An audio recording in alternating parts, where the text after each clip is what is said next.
Following a shock mass shooting targeting Republican congressmen and staffers, bitter political divisions are set aside as the Congress unites in grief. The World Health Organization confirms new polio outbreaks in the Democratic Republic of Congo. And in Nigerian men's fashion, tradition is trendy. Africa 54 starts right now. Good evening and welcome. I'm Vincent McCory. This is Africa 54. Now, grief turned to anger as firefighters continue to battle one of London's biggest fire disasters in recent memory, and leaders faced questions about possible fire safety violations. Police say at least 17 people were killed as a rapidly moving blaze raced through a 24-story apartment building in West London in the pre-dawn hours Wednesday, trapping residents. The death toll was expected to rise as firefighters went floor by floor, dousing the remaining flames and searching for survivors and victims in the high-rise. As the building continued to burn after noon Wednesday, questions emerged on why the fire spread through the building so quickly in a city where a centuries-old history of disastrous fires has forced one of the world's most stringent fire codes. I'll be demanding answers, and I can reassure you that I'll be ensuring that with independence in relation to the reassurance we need, we also need to make sure that lessons are learned. Well, questions pointed to non-existent or malfunctioning sprinklers, flammable plastic building components, and insufficient fire escapes. Survivors also said they received orders from emergency workers to stay in their apartments, a standard fire procedure, but one that angry residents said was the wrong thing to do this time around. Officials said it could be days before an investigation could yield any hint of what caused the fire or why it spread so quickly. The House of Representatives united in sadness Thursday, vowing to set aside political differences after a group of Republican congressmen and staffers were gunned down at a baseball practice. The shocking news that third-ranking Republican leader Steve Scalise was one of the wounded paused the usually contentious Washington political debate. VOA's congressional reporter Katherine Gibson has more on how Capitol Hill will move forward. A House united. Democrats stood alongside Republicans still reeling from a horrifying attack. We are one House, the People's House, united in our humanity. It is that humanity which will win the day. A day that began with Representative Scalise shot at, along with 2 congressional staffers and 2 Capitol Police. Their presence preventing a tragedy of a larger scale, said Representative Joe Barton as he left the field, now turned crime scene. Capitol Hill Police Security Detail saved our lives. Republicans practicing for the congressional baseball charity game were the apparent target, said one congressman who believes he spoke with a gunman just before the shooting. I did have an interaction with someone in the parking lot who asked me if the team practicing was a Democrat or Republican team. I told him they were Republicans. He said, "Okay, thanks." Still dirty and bloody from diving for cover, Representative Chuck Fleischman said he had heard multiple rounds of gunshots. It was very loud. I noticed there was blood on the floor of the dugout. People were bleeding. Some people were hit. Thank God he just decided not to shoot me. I just guess I was just lucky. Representative Costello was even luckier. He missed his ride to the practice by just a couple of minutes. It's an ugly jolt. We're all here to work hard. We're all here to get things done, Republicans and Democrats, even if we disagree.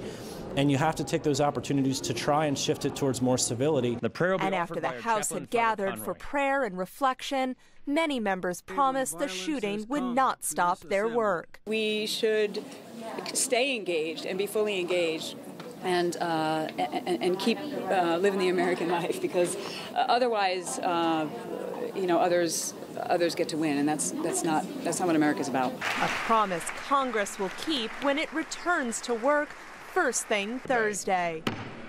Katherine Gibson, VOA News, Capitol Hill. Well, the special counsel investigating Russia's influence on last year's U.S. election and possible links to the campaign of President Donald Trump has expanded to include looking at whether the president obstructed justice. Reports Wednesday in the Washington Post, New York Times, and Wall Street Journal were based on accounts of unnamed people familiar with the investigation. The newspaper said Special Counsel Robert Mueller plans to interview Director of National Intelligence Dan Coats, National Security Agency Director Michael Rogers, and former NSA Deputy Director Richard Leggett. Mueller was appointed as special counsel last month after the president fired James Comey as director of the FBI, while Comey was leading the bureau's probe into Russia's meddling.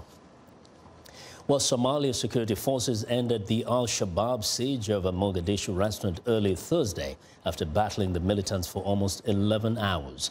At least 19 civilians were killed during the siege, including 5 members of Somalia's special forces. Now, officials told VOA the attack started Wednesday evening with an explosion from a car bomb that detonated outside 2 restaurants, Pizza House and Posh Streets, causing massive damage. Witnesses said the gunmen entered the Posh Streets restaurant and proceeded to Pizza House, where they put up a fierce resistance against security forces. A major operation just before 6 a.m. local time succeeded to overpower the militants who were holed up in that restaurant. Well, now for more on the Mogadishu attack, I'm joined by Abdulaziz Osman of VOA's Somali service. Now, Abdulaziz, first, give us any updates if you have in terms of the numbers and of the casualties and also the survivors. Well, the Somali government has just confirmed that instead of, say, 18 civilians and 6 attackers and 5 security were killed in that attack. So the number, that is the official number from the government. We spoke to the spokesman for the security ministry who confirmed to us that number. And among the dead are 3 sisters. I mean, so that was a tragic. It's big. Now, there's something about the timing here. You know, this is the month of Ramadan. Is it something that happens every year, or did it just happen as one of those isolated incidents? I think, I mean, normally Shabab carried attacks, and especially the intensified attacks during the Ramadan. But this is the first and deadliest attack in Mogadishu this Ramadan. Comparing to last Ramadan, Al-Shabaab has carried out a lot of attacks. But so far, this Ramadan, this is the first deadly attack in Mogadishu. There were other reports, I don't know if it's confirmed, that perhaps that wasn't even their target, that they had wanted to hit a different part of the town. Is it true? Anything? No. According to the Somali government who we spoke to, they said the target was those restaurants, Bosch Streets and Pizza House in Mogadishu, which Al-Shabaab claimed the responsibility. And they said one of the restaurants actually was using women to sell their body, an accusation that we could not verify. So according to the government, the target was those restaurants. Now, the question that remains to be answered is Mogadishu getting any better in terms of security, or things are getting worse, or just remaining the same? Well, I could say I happened to visit Mogadishu 3 times in the last 3 years. So if you want to ask me my experience, I mean, Mogadishu, in one way, is a city that's booming in terms of economic and building.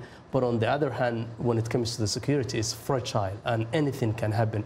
This attack came as the government is launching a stabilization plan, which they need to disarm Somalis who have guns, except the army. So you could say Mogadishu is an unreliable city. You could say one day it's cool, it's calm, and things are going good, but in the next day you could see a disaster. So it's a very unpredictable kind of it's unpredictable city. You know, we just hope for the best, and we know almost everybody has a gun in Somalia, and that's crazy. Abdulaziz, thank you very much for joining us today and giving us some updates. Well, that's Abdulaziz Osman of VOA's Somali service. Now, going down south, the wife of incoming Lesotho Prime Minister Tom Thabane was shot dead late on Wednesday. That's 2 days before her husband's inauguration. Police spokesperson Clifford Molefe said Lipolele Thabane, 58, was traveling home with a friend when both women were shot by an unknown assailant in the town of Masana, just outside of the capital, Maseru. Lesotho, which has been on a politically tense situation since an attempted coup in 2014, held elections last week, the third in 5 years, after then Prime Minister Pakalita Mosisili lost a no-confidence vote in March. Well, I want to know what you think about Africa 54 and the stories we cover. Join the conversation on Facebook. The address is Africa 54. We're also streaming our show live on Facebook. So check us out and share our show with your friends also. And check out our headlines 24/7 on voaafrica.com. Find me on Twitter at VOA Vince McCory. Now, coming up, a setback in the battle to eradicate polio. Stay with us.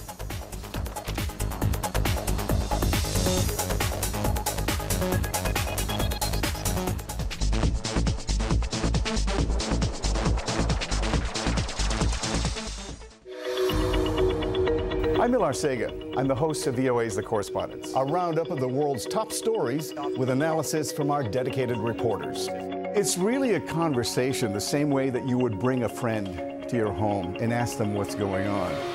And our correspondents will do that and answer those questions through their own eyes. That appears a false choice in more ways than one. We can't actually put you there, but we can come pretty close. In 30 minutes, we'll show you the world.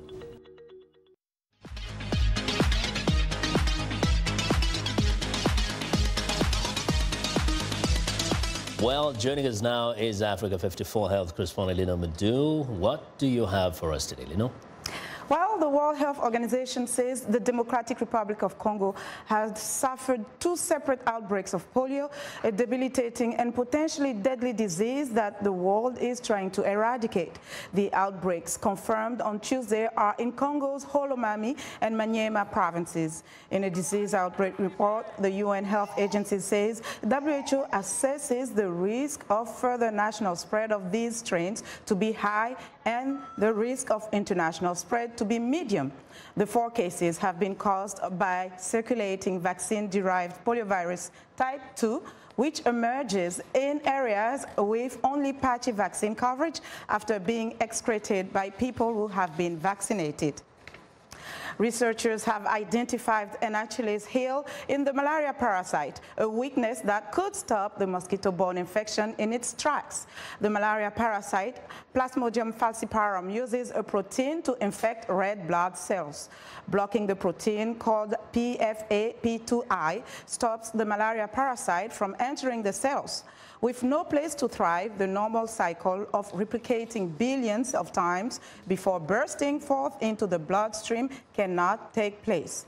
The hallmark symptoms of malaria, including high fever and chills, come in waves every 48 hours, which is every time the parasite reproduces. The scientists say halting the so-called invasion phase could potentially stop the infection. They say the discovery offers the possibility of a cure as well as a way to halt transmission. Now, a panel of leading government, public health research and policy experts convened yesterday to address the future of global and domestic HIV/AIDS epidemics. The gathering was held on Capitol Hill and hosted by AMFAR, the Foundation for AIDS Research. Participants discussed the latest advances in HIV prevention, treatment, and cure research, and addressed current challenges and opportunities for ending the global AIDS epidemic. While new infections rates are beginning to fall in countries where people have access to HIV treatment and prevention programs, well, infection rates are still rising in some parts of the world, especially among vulnerable populations, including people who use drugs. Kevin Frost, a CEO of AMFAR, shares his thoughts on the way forward. AMFAR, we are a research organization, and we've decided that we're going to invest our resources in finding a cure. We've launched an initiative called Countdown to a Cure, and it's an initiative to invest $100 million over the next 5 years in cure-related research, and that's because we believe a cure is possible. We believe a cure can be done if we make those investments, if we're smart and strategic and we invest in the right kind of research. Not just research for the purposes of understanding, but research for the purposes of solving problems. If we can solve these scientific challenges, we believe we can get to a cure. Globally, I think the most important thing about the future of the AIDS epidemic is convincing governments to continue to invest in our success. Convincing governments that if they make these investments today, they not only will save lives, but they will also save money, and they will have a positive economic impact upon their countries. That's a hard argument to make when people feel like resources are diminishing. But if we do it well, we could actually see great success. Nearly 37 million people worldwide are living with HIV, including nearly 2 million children. Now, people who survive a stroke often struggle with a range of devastating consequences. It can take a month of physical therapy for them to be able to use their limbs or start to feel sensations. That's why a prototype of an artificial hand has been developed to help survivors experience sensations like cold or hot and distinguish between different materials like glass or cardboard. As Faiza El-Masri tells us, this innovation was revealed at a technology show dubbed the Brain Convention in London. VOA's Faith Lapidus narrates. This glove can be an important tool in the rehabilitation of stroke patients. It's an application of haptic technology, which uses mechanical or electrical stimulation to provide the sensation of touch, hot and cold, smooth and rough, to the brain. Morgan Innovation, a British technology company, developed the device in collaboration with researchers from the University of Southampton. The user sees it on a screen and knows what they're picking up, and then their brain retrains that they're feeling in a different way of what the new sensation that they're feeling. They're retraining their neural pathways. In all the pads on the fingers, she would be pressing, and you could feel the cold come through or the hot, and then you got to feel glass, even though you wasn't touching glass, and then you could feel the cardboard if you used your index finger, and you could feel the cardboard. And it was very strange, but I can imagine it's going to be really good. Researchers believe the haptic devices are becoming more important because stroke patients can't always get the physiotherapy they need. So what this is trying to do is to actually allow people to work within their home, give them stimulation, and also for the physiotherapist to be able to monitor them from afar to see who's been carrying out the physiotherapy and who has. Other types of this glove are also on display at the Brain Convention, where developers from around the world share new technologies that can help rehabilitation after a brain injury. Virtual reality devices are among these innovative tools, thanks to the gaming industry, which has invested millions of dollars developing the technology. This VR headset is showing a number of programs developed to help patients recover from spinal injuries. People can move further and experience less pain. And you can see and you can show your patient on the tablet that they can move further. The VibraMove device relies on vibrations and mechanical stimulation. It prompts messages between the brain and the body. There is some activity coming from the brain to the muscle, to order muscle contraction, etc., to do a movement. But there is also information coming from the muscle to the brain to explain to the brain what is the type of movement that you are doing, the range of motion, the velocity, the direction of the movement, etc. And we are able, through this mechanical stimulation, to give back this proprioceptive information even if you are not moving. This device has already been helping patients worldwide stimulate senses and hope of recovery. For writer Faiza El-Masri, I'm Faith Lapidus, VOA News. And that's our health report for today. Stay in touch for more. Find me on Twitter @LenorMoudou. Back to you, Vincent. Well, and thank you very much, Lenore, for joining us today. Be sure to watch Lenore Moudou's every Tuesday and Thursday for the latest health news in Africa, right here on Africa 54. Well, it's time now for a short break. Still to come on Africa 54. In Lagos, traditional men's fashion is a cutting-edge trend. We'll be right back.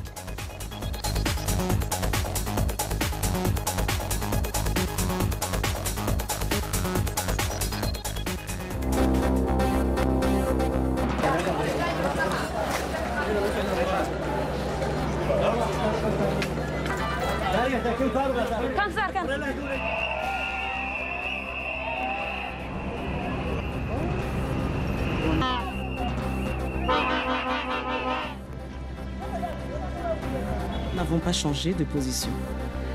Le 80.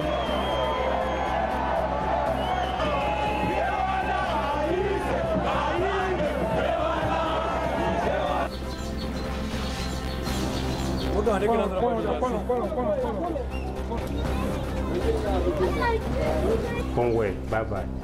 That's what it is, they say with you.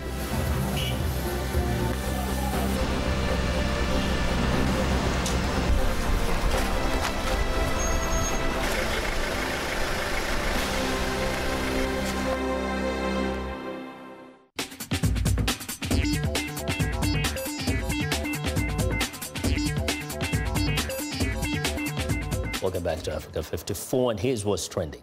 In Nigeria, traditional clothes are becoming fashionable. Light and airy tunics, worn for centuries in West Africa, are replacing the low slang jeans previously sported by the country's famously bling pop stars. From fashionistas to businessmen, Nigerians across the board have adopted the new trend for trad. With more than 500 ethnic groups, Nigeria is able to draw from a huge variety of fabrics, styles, and jewelry. And the trend is going beyond Nigeria's borders, spreading with the diaspora to the fashion capitals of the world. Well, next up, getting the medicine to those in need, drones can offer convenience and access to remote regions. Now, a new experimental study suggests speedy drones could help save lives. A report in the Journal of the American Medical Association found that drones arrived at the scenes of cardiac arrests almost 17 minutes faster than ambulances. Worldwide, cardiac arrest is the leading cause of death, killing more than 6 million people each year. Most of that happened at home or in other non-medical settings. Well, and finally, Facebook says over 800 million people play at least one game connected to its social platform every month. Therefore, it should be no surprise that the California-based company has a presence at the Electronic Entertainment Expo in Los Angeles. The aim? To become the online voice of the gaming community. Facebook says during the 30 days leading up to E3, 43 million people made 115 million posts, likes, and comments related to the event, major game titles and brands participating. And that is what is trending today.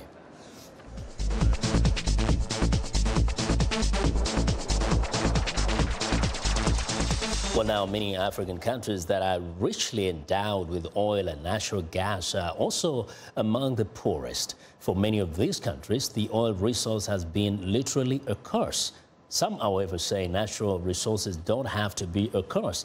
So how can African nations manage their oil resources in order to reap the kind of benefits being experienced in the Middle East oil-rich countries? For some perspectives, I'm joined live from our VOA London studio by NJ Ayuk. And NJ Ayuk is an energy lawyer and co-author of Big Barrels: Oil, Africa Oil and Gas, and the Quest for Prosperity. Welcome to Africa 54.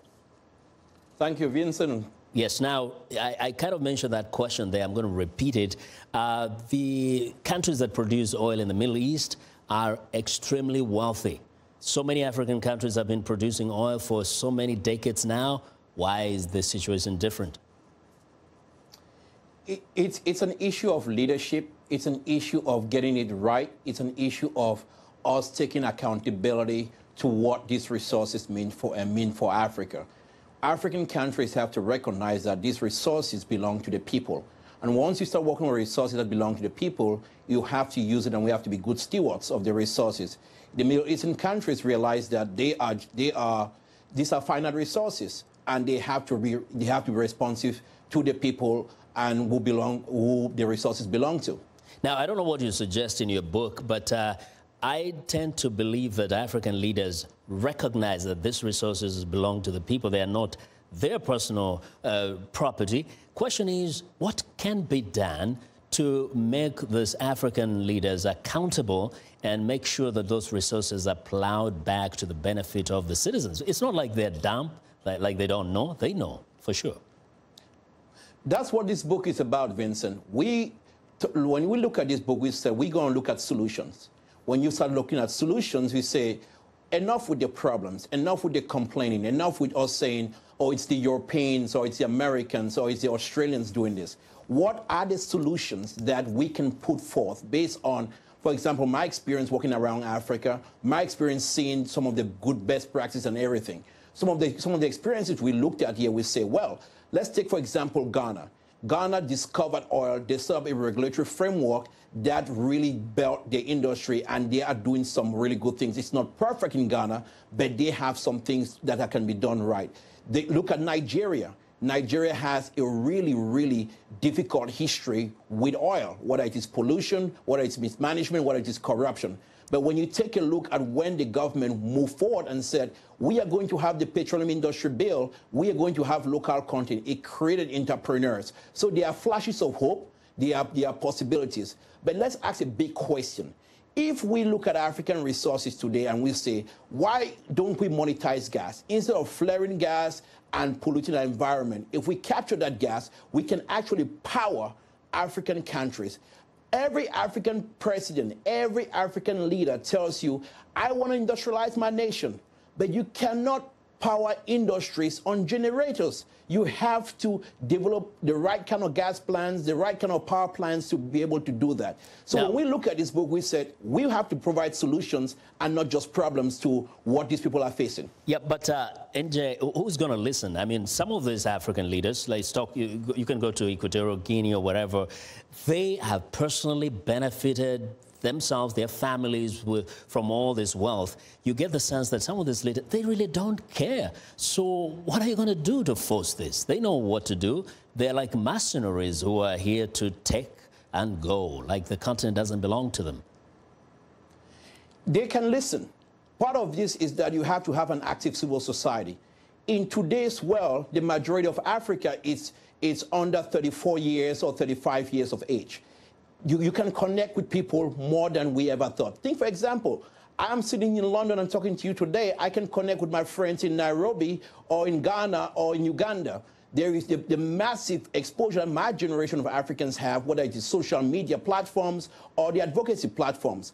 My generation of Africans that have been opportune to go out and study and come back to the continent, if we use our education, if we use our experience, if we use our knowledge and not work towards bettering our societies, it's a poverty and ambition. So we have to go brick by brick, step by step. And that's what we try to look at this book and say, what kind of solutions we have out there that we can really put forth and really provide solutions for an Africa that we all want to see. We can no longer accept this bad narrative about Africa. We have to work towards it, and we cannot expect someone from outside to come do it for us. We have to do it ourselves. In a few seconds, who should read your book? Everybody who is concerned about Africa, every African leader, every Pan-Africanist, and every oil man should read this book. We provide solutions and we provide hope for the future of our natural resources. It's a book for Africa, and it's a book that is really going to enlighten us. We hope for the best, because it's such a shame that we have all these resources and countries grovel in poverty. Thanks a lot, NJ. For sharing. Thank you very much. I hope you buy a copy on Amazon, $19.99. Great, Vincent, thank you so much. I'll try my best. Thank you very much.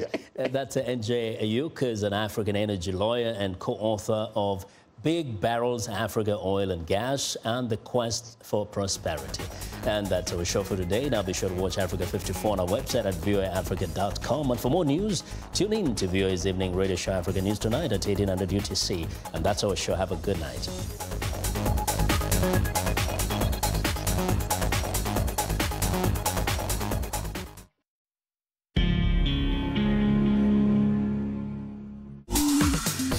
Welcome to English in a Minute. A cannon used to be a common military weapon. Loose cannon. So, are Anna and Jonathan talking about an old battle? Hey, I'm looking for someone to host a political event tomorrow night. Can your friend Sylvia help out? Sylvia? She's a loose cannon. You never know what she's going to say. She could easily